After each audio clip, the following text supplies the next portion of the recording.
திமுகவுடைய தேர்தல் அறிக்கையில நம்முடைய தானை தலைவர், தன்மான தலைவர், 28 மாசம் தவமிருந்து பெற்றெடுத்த எங்களுடைய தன்மான தலைவர் மு க ஸ்டாலின் அவர்கள் தேர்தல் அறிக்கையிலே சொல்லுகிறார். தேர்தல் அறிக்கையிலே என்ன சொல்றாரு? 26வது பக்கத்துல 43வது தேர்தல் அறிக்கை, நாங்கள் ஆட்சிக்கு வந்தால், ஆகவே அந்த வகையிலே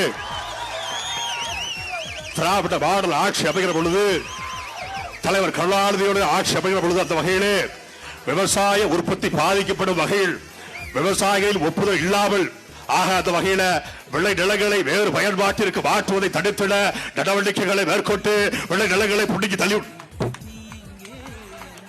நானா நல்ல பேசுறேன், 50 ஆக போட்டு போற அவர் அவசியம். அப்ப ஆட்சிக்கு வந்தால் விளை நிலங்களை வேறு பயன்பாட்டுக்கு எடுப்பதை தடுப்போம் என்று சொன்னீங்க. ஏன் செய்யல? ஏன் செய்யல? நீங்க கொடுத்த தேர்தல் அறிக்கையை, உங்களுடைய எலெக்ஷன் மேனிஃபெஸ்டோ நாங்க கேட்கிறோம்.